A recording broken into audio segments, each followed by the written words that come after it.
So, hi, my name is Dashika. I'm making this video to talk about my reasons for having surgery. I am going to be having VSG or vertical sleeve gastrectomy on November 29th with Dr. Chavda in Brandon, Florida. I chose to do this surgery after struggling with my weight for about 10 years. I've always gone from probably like a 7'8" to at my highest a size 20. In January of this year, after the new year, I was at a theme park and I went to get on the ride and the lap bar wouldn't close down. I'm used to it not doing that sometimes because my girls are kind of big, but this time it was literally because I was too big. I can barely fit in the seat. It was probably one of the most heartbreaking moments in my life. Just being told that I couldn't do something that I absolutely love doing, and it was because I had let my weight get out of control. In January, when I first met with my doctor to discuss options, I was 310 pounds. I'm 5'3". 310 on 5'3" is not a good look. Not to say on some people it doesn't look great, and not to say that it's unhealthy, because I'm literally what you would consider healthy fat. I don't have any medical issues. My blood pressure fluctuated from time to time, but nothing really major. The only thing that actually qualified me for this surgery was the fact that I'm just fat. No ifs, ands, or buts about it. I'm a big girl. If you see me in person, I don't look like it. A lot of people tell me I look small. I've even had my doctor tell me, "Are you sure you need the weight?" That's why I went through my actual insurance to find a surgeon, because you kind of get tired of your doctors and your nurses telling you that you look perfectly fine and you don't need to do anything about it, but you can't go for a run like you used to. I used to be really active. I played basketball, soccer, kickboxing. I was always in the gym, and I would lose a lot of weight really fast, and then I would gain it all back. Like I said, when I started this journey, I was about 310 pounds, and I met with a surgeon whose name I will not say here. I don't want to give her any sort of business because she is shitty, but they treated me like a cash cow. I went to them for about 9 months, and if they could find a way around my insurance to get more money out of me, they would. So they would say, "Oh, you need an endoscopy to see if you have acid reflux." I'm like, "My doctor says I don't have acid reflux. I don't need a study." "You need a sleep study to qualify for the procedure. It's not covered by your insurance. It's another $400. I probably spent close to $5,000 with this doctor over a 9-month period. One day I just kind of broke down, went into a support group I was a part of, and asked anyone if they were in the Orlando, Florida area and if they could recommend a doctor.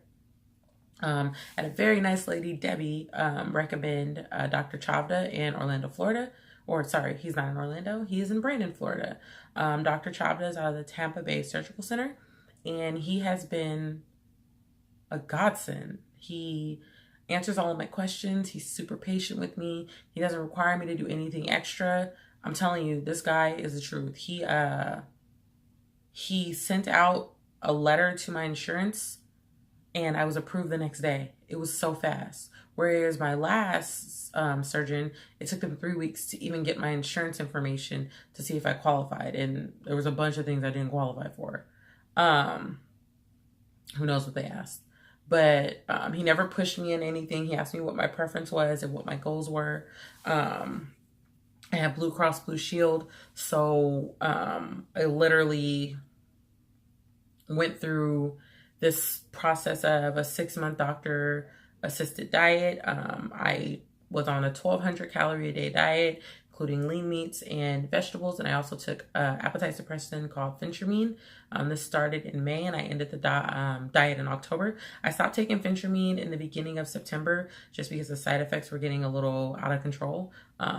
Biggest side effect that affected me, there were little tiny ones like headaches and mood swings, but the insomnia. I was up one time for 31 hours straight, could not sleep. Couldn't sleep at all. I felt tired, and I would lay down, but I would never ever actually fall asleep. So stop taking that. But on that, I went from 310 pounds to 245 pounds. I mean, it's a 245. So I lost a good amount of weight, almost 70 pounds or about 70 pounds. I don't know. I don't do math. Anyways, so after the 6-month diet, I had 2 months left, and I had met with Dr. Chavda, and he asked me where I was, and he was like, let's get the process started. Like, I want you to be able to have your surgery before the end of the year. And I was like, bet. So, I did my last 2 appointments with my doctor. I met with the psychiatrist, which is a requirement. You have to get a psych evaluation to see if you are mentally sound enough for the surgery. I met with the psychiatrist. He was pretty cool. He had an office out of his house, which I thought was dope, but whatever, that's just me. He asked me a bunch of questions, asked me what my goals were, what weight I wanted to be, if I had support, and I had support. My boyfriend, he wasn't initially supportive from the beginning because he's afraid of hospitals and he thought I wasn't going to make it, but he has been extremely supportive as of late, especially with me being on this liquid diet and being a raging bitch. But he has really, really been there for me. I have really good friends, especially my best friend, Megan. She has been crazy supportive. She's listened to me rant. She's listened to me cry about wanting to eat something and how crappy it is to go to all these things that I'm involved in and everyone's just eating and drinking. And I'm just like, I already ate before I got here. Not to say that this hasn't been scary. It's not all sunshine and unicorns and butterflies. It's been terrifying. But probably one of the scariest things I've experienced so far is not telling the truth. I am an open book. Anyone who has ever met me knows that I'll sit down and tell you my life story and I won't leave not a damn thing out. I have no issues with that. Anything that I've ever done, if I did it, I should be proud and accept that I have done it. If it's not a lesson, you know, things happen for a reason. I don't hide anything.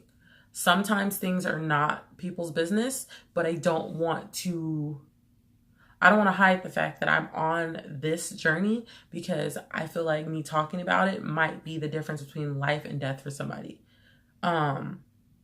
Maybe just seeing me be completely honest about it will help someone else take that next step to actually getting the surgery. I'm a big believer in transparency, so I will be posting videos the closer I get to surgery. Right now I'm on day 6 or day 7. I don't know. I'm so hungry, they blur together. But I'm on day 7 of the pre-op diet. I have lost 12 pounds since I started. I stepped on a scale 2 days ago, so it was 12 pounds in about 4 days, which is insane. But it was probably all water weight anyways. I have, since I started the process in January, I have gone from a size 18 to a size 14 in pants, which isn't really a big deal. But at 31 years old, like, girl, I feel good. Right now, like I said, I'm on the liquid diet, so it's strictly liquid. I can have protein drinks, sugar-free popsicles, which I don't think people understand how delicious sugar-free things are because they're fucking amazing. So, I have sugar-free popsicles, sugar-free Jell-O, low-sodium chicken and beef broth,